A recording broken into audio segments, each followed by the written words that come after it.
السلام علیکم۔ آج ہم شروع کرنے جا رہے ہیں 396 مسٹیریس لو ساگا۔ یہ شروع کرنے سے پہلے میں آپ کو رائٹر نے جو چند باتیں بتائی ہیں وہ بتانا چاہوں گی کہ وہ کہتی ہیں کہ اس ناول میں پیش آنے والے سارے حالات، مقامات، واقعات اور کردار سراسر فرضی ہیں، لیکن یہ سب کچھ حقیقت سے بالکل دور نہیں ہے۔ جو حالات و واقعات اس ناول کے کرداروں کے ساتھ پیش آنے والے ہیں وہ کسی کے ساتھ بھی ہو جانا ممکن ہے۔ اور دوسری اہم بات جہاں ہمیں اس ناول میں ہر جذبے کا رنگ ملے گا، وہیں اس میں کئی ایسے مقامات آئیں گے جب ہمیں بے ساختہ لگے گا کہ یہ کیا۔ تو اس موقع کے لیے میں آپ سے کہنا چاہوں گی کہ اس ناول کو مکمل سنیں اور بیچ میں ہی اس کے بارے میں کوئی رائے قائم مت کیجیے گا، کیونکہ تصویر کے ہمیشہ دو رخ ہوتے ہیں اور اس ناول کی تصویر کا اصل رخ آپ کو کہانی کے اختتامی حصے پر پتہ چلے گا۔ یہ کہانی پرت در پرت آپ پر کھلے گی، جس سے آپ کے سارے سوالات کے جوابات آپ کو مل جائیں گے۔ اور تیسری بات کہ ممکن ہے کہ لوگوں کو یہ موضوع پرانا لگے، تو میں ان سے ایک بات کہنا چاہوں گی کہ موضوع تو سبھی پرانے ہوتے ہیں جن پر کبھی نہ کبھی کوئی نہ کوئی لکھ چکا ہوتا ہے، مگر لکھنا ضروری ہوتا ہے۔ تو وہ رائٹر کہتی ہیں کہ انہوں نے ایک پرانے موضوع کو اپنے انداز میں قلم بند کرنے کی کوشش کی ہے، صرف اس لیے نہیں کہ آپ لوگ اس کو تفریح کے لیے سنیں یا پڑھیں، بلکہ اس لیے کہ آپ لوگ ان کرداروں کی غلطیوں سے سبق سیکھیں، انہیں سرزد کر کے وہ سخت سزا نہ بھگتیں جو ان کرداروں کے حصے میں آئی، اور انہیں دہرانے سے بچیں۔ تو اللہ کا نام لے کر شروع کرتی ہوں جو بڑا مہربان نہایت رحم والا ہے۔ چٹاخ! رات کے پہر گھر کی خاموش فضا میں یکدم ایک سناٹے دار تھپڑ کی گونج سنائی دی، جو کہ اس نازک سی لڑکی نے پوری قوت سے اپنے مقابل کھڑے مضبوط جسمات کے مالک شخص کو مارا، جس نے بدلے میں کوئی مزاحمت نہیں کی۔ سب کچھ جاننے کے باوجود ایسا کرتے ہوئے تمہیں ایک بار بھی رحم نہیں آیا؟ تم نے ایک مرتبہ بھی یہ نہیں سوچا کہ تمہاری اس حرکت سے کسی کا کتنا بڑا نقصان ہو سکتا ہے؟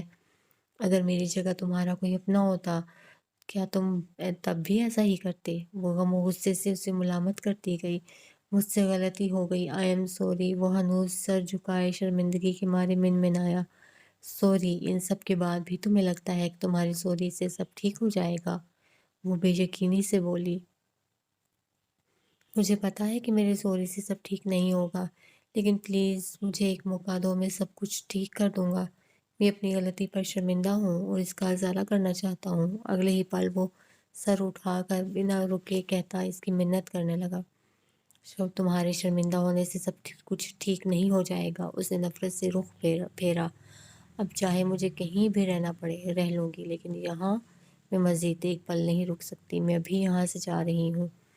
وہ غصے میں کہنے لگی تھی کہ تبھی یکدم ہال کی لائٹس خود بہت بند ہو کر جلنے لگی، جس سے اس کی بات ادھوری رہ گئی۔ سمجھی سے سب سمجھنے کی کوشش کر ہی رہے تھے کہ ہال کے داخلی دروازے سے اتنی تیز ہوا اندر داخل ہونے لگی گویا طوفان آ گیا، جبکہ لائٹس کا آن آف ہونا بھی ہنوز جاری تھی، اور یکدم ہی ہال میں لگی ساری لائٹس بہت زوردار آواز کے ساتھ پھٹ گئیں، جس کے باعث ان کے کانچ جا بجا بکھر گئے اور رات ہونے کی وجہ سے گھر میں اندھیرا ہو گیا۔ روشنی گل ہوتے ہی وہ تیز ہوا بھی یکدم رک گئی اور کچھ پل کے لیے کمرے میں بالکل خاموشی چھا گئی، ایسی خاموشی گویا کوئی وہاں موجود ہی نہ ہو۔ وہ دونوں بھی خوف کے مارے ساری ضد بحث بھول کر اپنی اپنی جگہ پر ساکت کھڑے تھے، جیسے اگر اپنی جگہ پر سے ہلے بھی تو مارے جائیں گے۔ مگر یکدم ہی کسی نادیدہ قوت نے لڑکی کے بال جکڑ کر اسے زمین پر پٹکا، جس کے باعث اس کے حلق سے ایک دلخراش چیخ بلند ہوئی، اور اگلے ہی پل وہ نادیدہ طاقت اسے بالوں کے ذریعے زمین پر سے گھسیٹتی ہوئی ایک جانب لے جانے لگی، اور ساتھ ہی وہ طوفانی ہوا پھر سے چلنا شروع ہو گئی تھی۔ مگر اس شخص نے اس نادیدہ قوت کی کوشش ناکام بنانے کے لیے لڑکی کا بازو پکڑ لیا، تو وہ نادیدہ طاقت بھی مزید زور لگانے لگی، جس کے باعث ان دونوں کی کھینچا تانی میں پھنسی لڑکی کی تکلیف بڑھنے لگی اور آنکھوں سے آنسو جاری ہو گئے۔ آیت الکرسی پڑھو جلدی، وہ اسے تلقین کر کے خود بھی بآواز بلند آیت الکرسی پڑھنے لگا اور ہنوز اس کا ہاتھ تھامے رکھا۔ वो बमुश्किल ही पढ़ पा रही थी, लेकिन जैसे ही दोनों ने ये विर्द शुरू किया तो आहिस्ता-आहिस्ता दूसरी जानिब से गिरफ्त ढीली पड़ते हुए यकदम ख़त्म हो गई और साथ ही वो हवा भी थम गई जो यकदम बहुत तेज़ी के साथ हॉल में दाखिल हो रही थी। उसने फ़ौरन उसे ज़मीन पर से उठाकर खड़ा किया, जिसके बाद वो ख़ौफ़ के मारे उसके सीने से लग गई और उसके रोने में मज़ीद शिद्दत आ चुकी थी।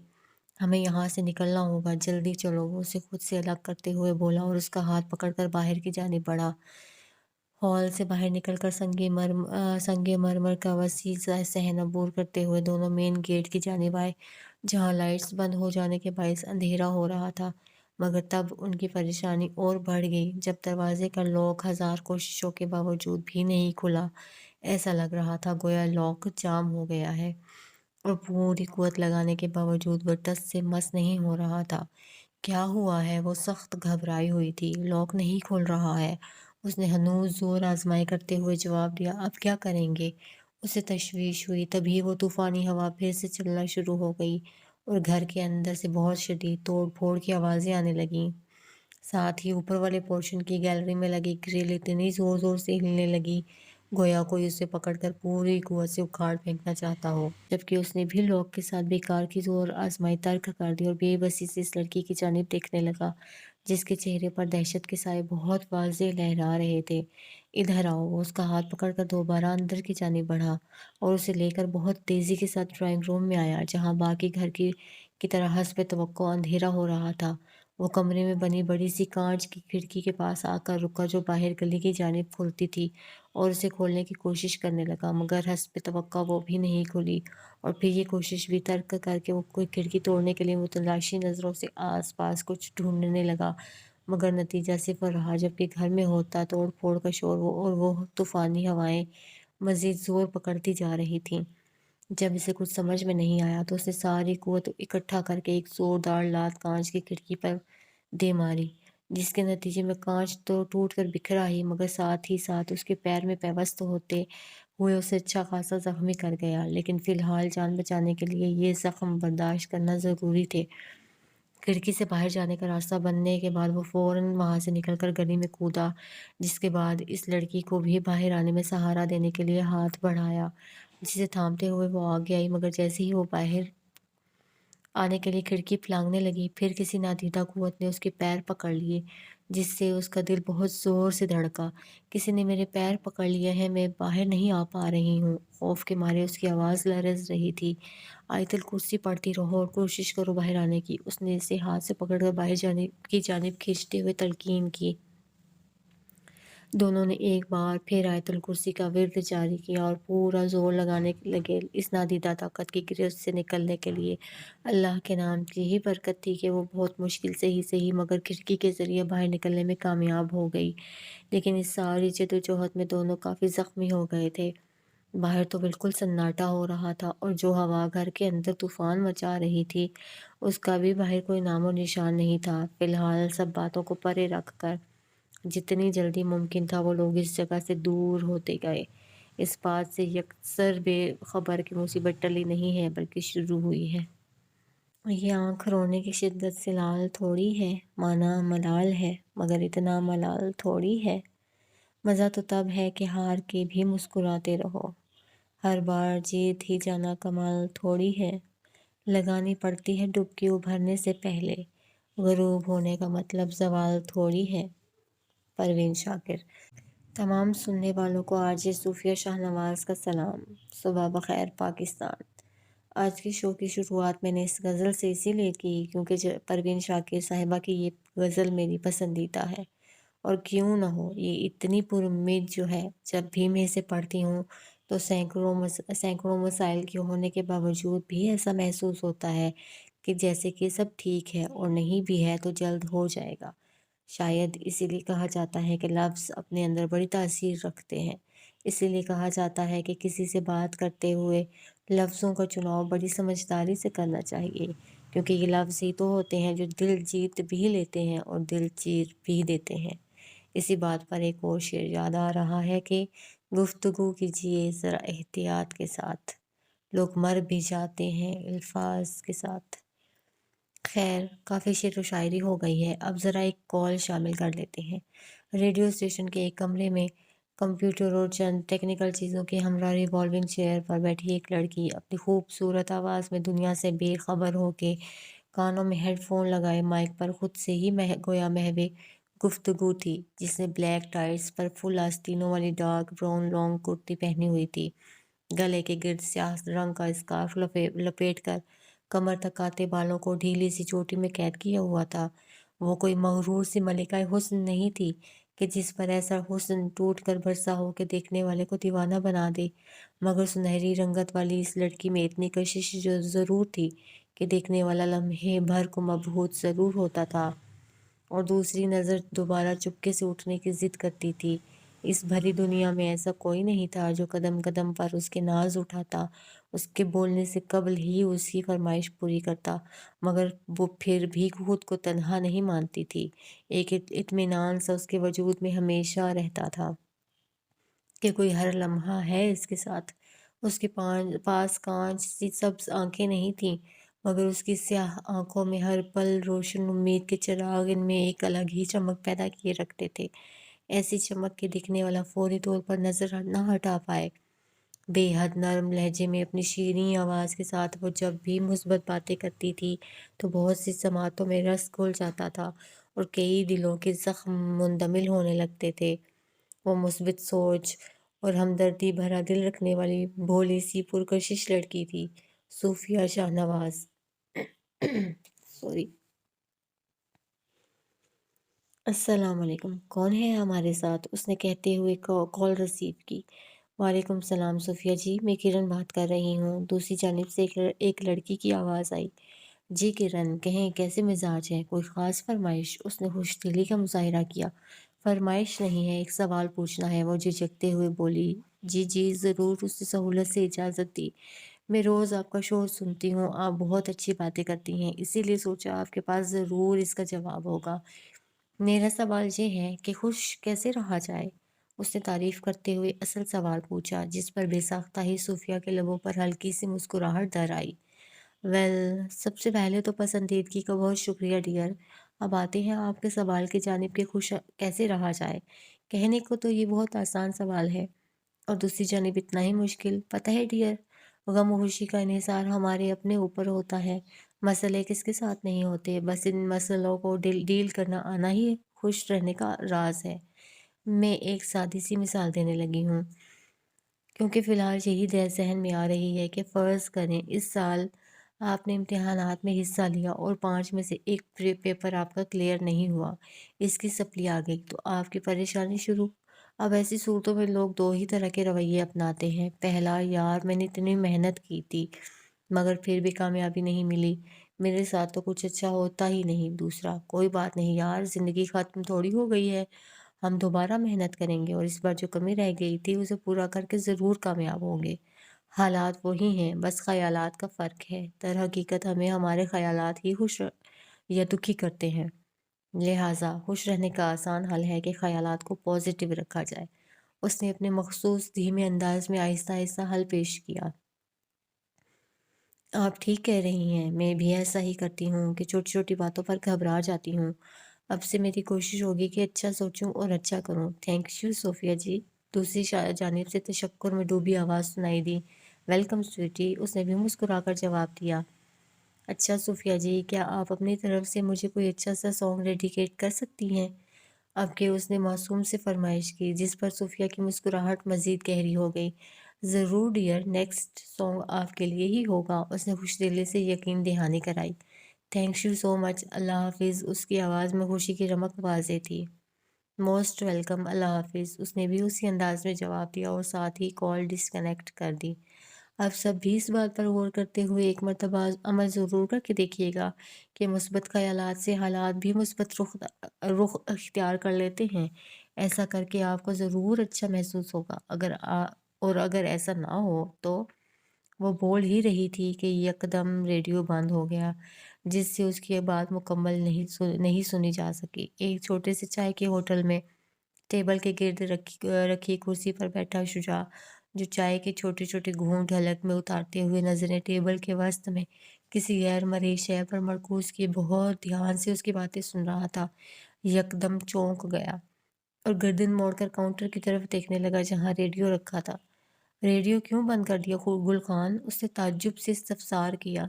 क्योंकि ये मुफ्त में नहीं चलता, बिजली खर्च करता है जिसका बिल हमको देना पड़ता है। उसने तंज़िया अंदाज में वजाहत की और घूम कर काउंटर की दूसरी जानिब जाके अपनी कुर्सी पर बैठ गया।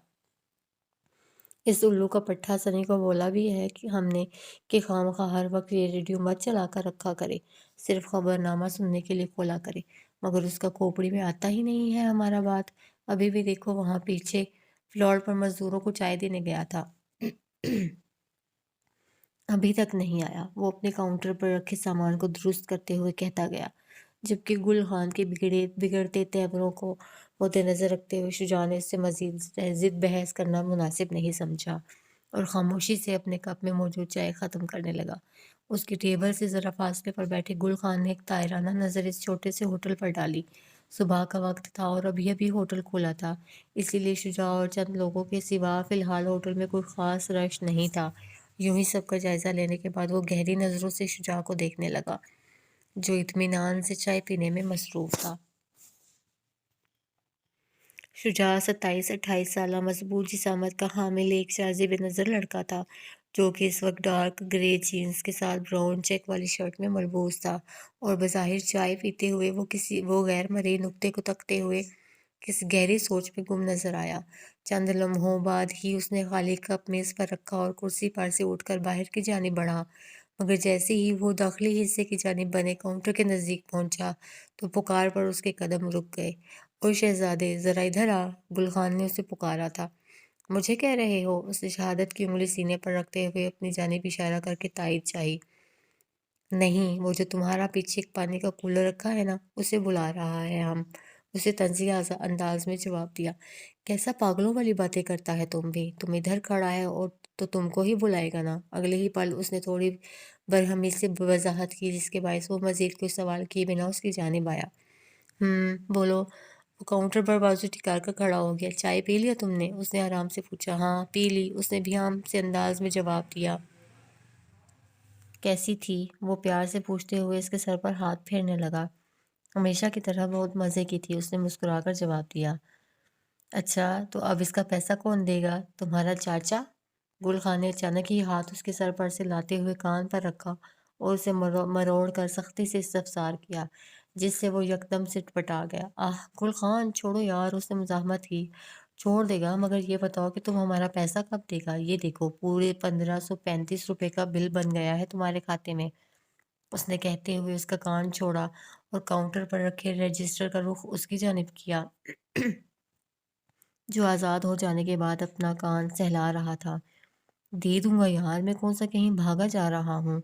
उसने हमेशा वाला जवाब दोहराया। पिछले 2 माह से तुम बस यही बोले जा रहा है। पैसा अभी तक नहीं दिया है हमको, हमारा पैसा चाहिए बस। आज वो हिसाब किताब बराबर करने के मूड में था। यार दे दूंगा, इससे पहले वाले पैसे भी तो दे दिए थे ना। उससे तसल्ली कराना चाहिए, मगर कामयाब नहीं हुआ। कितनी बार तुमको बोलना पड़ा था, तब जाकर दिया था तुम पैसा। अभी भी हमें तुम्हारा इरादा नहीं लग रहा है पैसा देने का। उसने टुकड़ा लगाकर याद दिलाया और साथ ही अंदाजा भी लगा डाला। कैसी बात कर रहे हो गुल खान? भला कोई शौक से अपने सर पे उधार का बोझ लेकर थोड़ी घूमता है। अब वो इमोशनल ब्लैकमेलिंग की जानिब आया, जो कि झूठ भी ना थी। जैसे ही कोई नौकरी मिलेगी सबको उधार चुका दूंगा मैं, वादा। उसने मजीद कहते हुए यकीन दहानी कराई। पिछले 4 माह से तुम यही बात बोलता आ रहा है। पता नहीं कौन सा सदी में तुमको नौकरी मिलेगा। उसे सख्ती से कहते हुए रजिस्टर बंद किया। इसी सदी में मिलेगी इंशाल्लाह। उसके चेहरे पर एक पुरयकीन मुस्कुराहट उमड़ आई, जबकि गुल खान महज उसे देख कर रह गया। शो के बाद सूफिया अबाए में मलबूस अपने सर पर बंधा स्कार्फ ठीक करके नकाब लगाते हुए रेडियो स्टेशन से बाहर की जानिब जा रही थी। तभी उसे दाखिली हिस्से पर शीज़ा खड़ी हुई नजर आई, जो बबल चबाते हुए अपने मोबाइल में मसरूफ़ थी। शीज़ा, अभी तक गई नहीं तुम? वो भी नकाब लगाने का इरादा तर्क करती हुई इसी की जानिब आई। कैसे जाऊँ? मेरे मंगेतर साहब अभी तक तशरीफ़ ही नहीं लाए हैं मुझे पिकअप करने के लिए। उसने मुंह बसूर कर जवाब दिया। ओह, हो सकता है कहीं ट्रैफिक में फंस गए हों अतहर भाई। क्योंकि ये स्कूलों की छुट्टी का वक्त है ना, तो अक्सर इस वक्त रोड पर ट्रैफिक बढ़ जाता है। उसने देरी की वजह तलाश की। तुम भी घर जा रही हो? उसने यूँ ही सवाल पूछ लिया। नहीं, मकान में, क्योंकि घर तो घर वालों से बनता है, वरना तो वो बस ईंट पत्थर से बना मकान होता है। फ़लसफ़ियाना अंदाज़ में जवाब दिया। उफ़! एक तो तुम्हारी ये फ़लसफ़ियाना बातें, वैसे बहुत परफ़ेक्ट है तुम्हारे लिए ये आरजे की जॉब। मैं तो कहती हूँ कोई दूसरी जॉब मिलने के बाद भी इसे मत छोड़ना। उसने लगे हाथों मशवरा दे डाला। फ़िलहाल तो मुझे जॉब से ज़्यादा एक मकान की ज़रूरत है। उसने नई उलझन बयान की। हैं? लेकिन ये अचानक क्यों? उसे हैरत हुई। दरअसल अभी जहाँ मैं रह रही हूँ उस घर के मालिक मकान ने मुझे 1 हफ़्ते के अंदर घर खाली करने का हुक्म दे दिया है, क्योंकि उन्हें घर डिमोलिश करवाना है। उसने असल बात बताई। क्या यार, ये तो बहुत कम टाइम है, कम से कम 1 माह का वक़्त तो देना चाहिए था। उसे सख्त ताज्जुब हुआ। वो मालिक मकान है, वो भी बहुत खड़ूस किस्म की। इसीलिए जो दिल चाहे कर सकते हैं। वो अपनी उँगलियों से खेलते हुए बोली। एक तो वैसे ही घर मिलना और अपने बजट में मिलना आसान नहीं होता है। ऊपर से इतने शॉर्ट नोटिस पर तो नामुमकिन ही लग रहा है। उसे दरहकीकत अफ़सोस हुआ। तुम्हारी नज़र में है कोई एक कमरे का घर जिसका किराया भी मुनासिब हो? उसने एक उम्मीद के तहत उससे पूछा। नहीं यार, मेरी नज़र में तो कोई घर नहीं है। लेकिन मैं अतहर से कहूँगी शायद वो कोई मदद कर दे। उसे यकदम ख़याल आया। हाँ, ये आइडिया अच्छा है। तुम प्लीज़ आज ही अतहर भाई से बात बात कर लेना। उसे हल्की-सी उम्मीद की किरण दिखी और तभी शीज़ा के हाथ में मोबाइल एक लम्हे के लिए रिंग हुआ और फिर ख़ामोश हो गया, जिसके बायस दोनों इसी की जानिब मुतवज्जा हुईं। लो आ गया वो, उसी की मिस्ड कॉल है। तुम बेफ़िक्र रहो, मैं रास्ते में ही उससे बात कर लूँगी इस बारे में। उसने मोबाइल की जानिब इशारा करके तसल्ली कराई।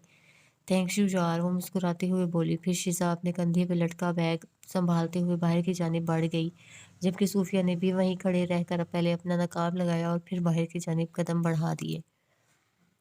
एक तो मेरी समझ में ये नहीं आता कि हर दूसरे बंदे की तान आखिर इसी बात पे आके क्यों टूटती है कि मैं अकेला हूँ, मुझे भला क्या मसले होंगे? ज़रूरी है कि मसले सिर्फ़ फैमिली वाले बंदे के साथ हों, अकेले रहने वाले शख्स की भी अपनी हज़ार ज़रूरियात होती हैं, मगर कोई समझता ही नहीं है। शुजा यकदम फट पड़ा। रिलैक्स यार, मैंने तो बस ऐसे ही एक बात कही थी, सॉरी अगर तुम्हें बुरा लगा तो।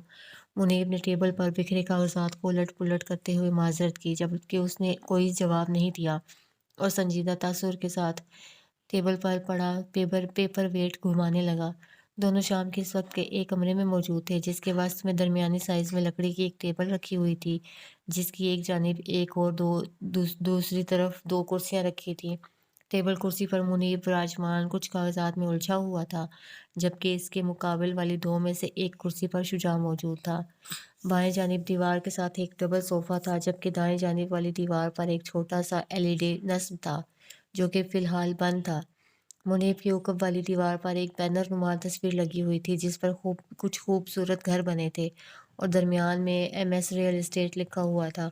मुनीब और शुजा दोनों दोस्त थे। मुनीब एक 30-32 साल शादीशुदा शख्स और बच्चे का बाप था, जबकि शुजा के पास ऐसा कोई नहीं था जिसे वो अपनी फैमिली कह सके।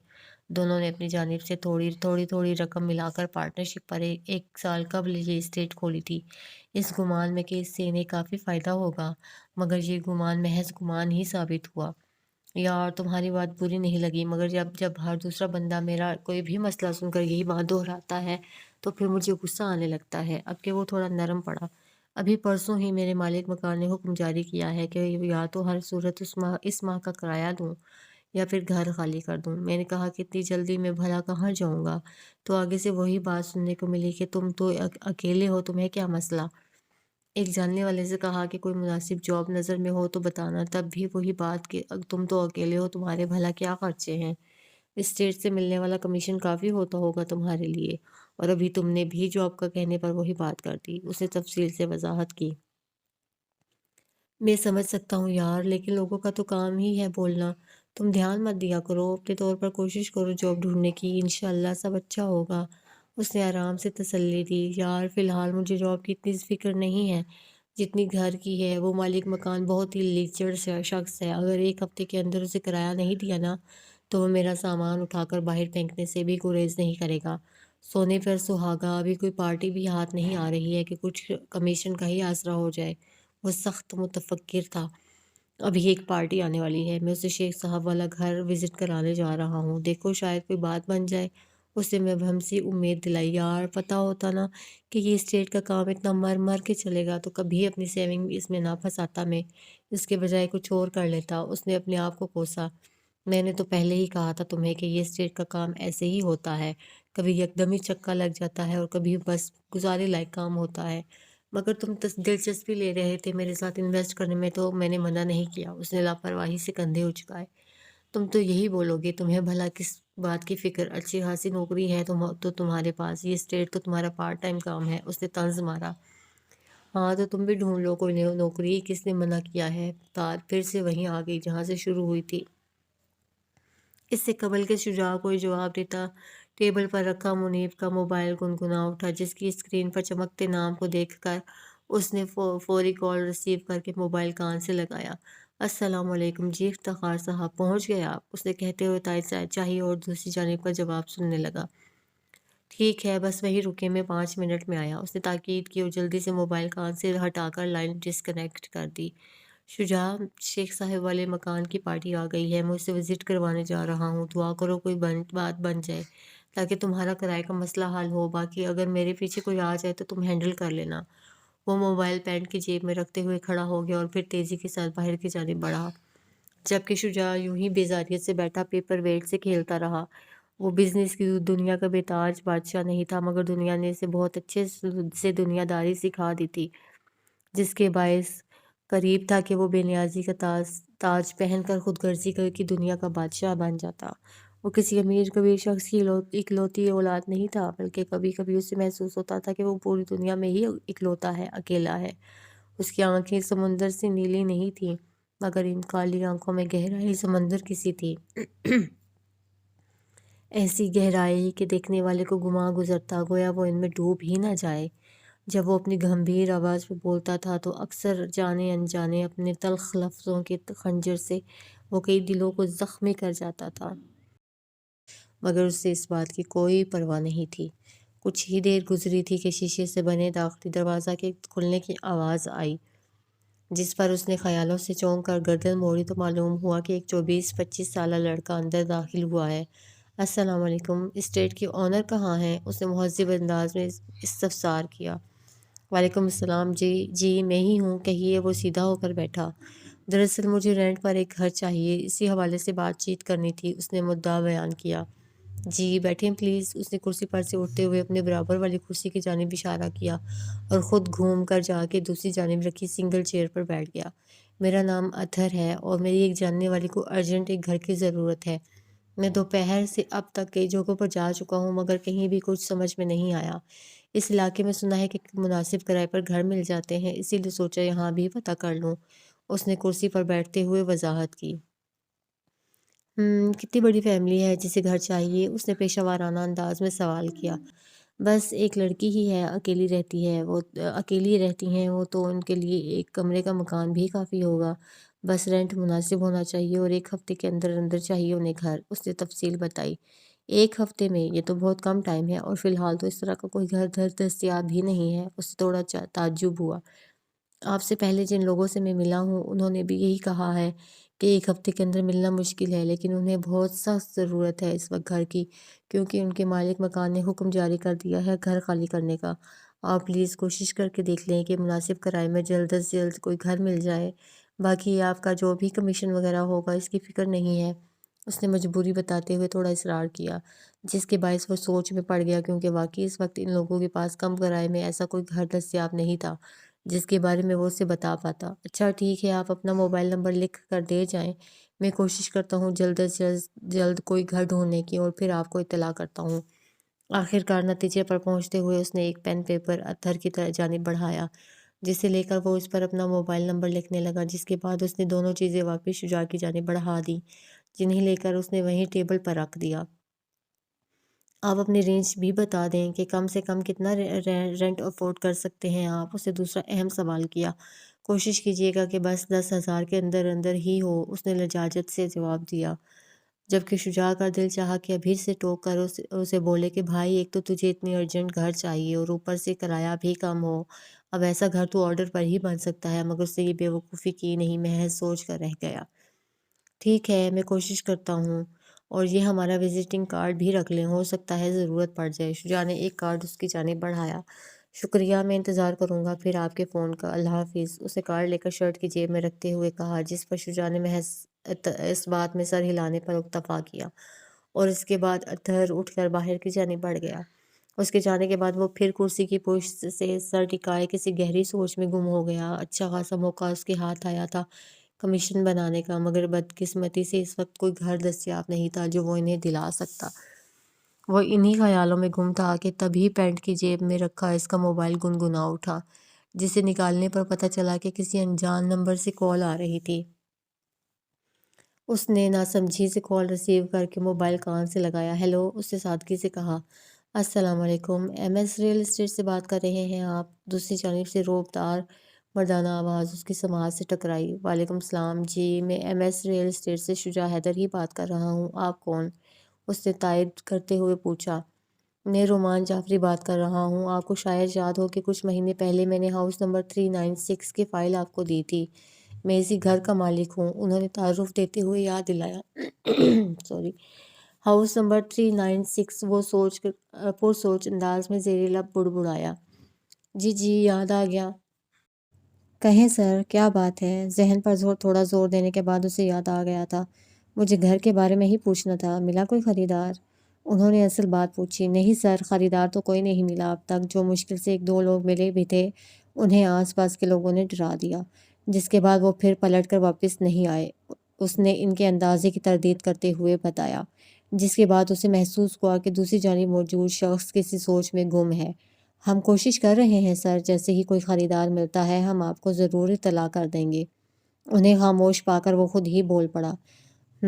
لیکن میں ایک بات سوچ رہا تھا، کیوں نہ جب تک اس گھر کا کوئی خریدار نہیں مل جاتا اسے رینٹ پر لگا دیا جائے؟ انہوں نے اظہار خیال کیا۔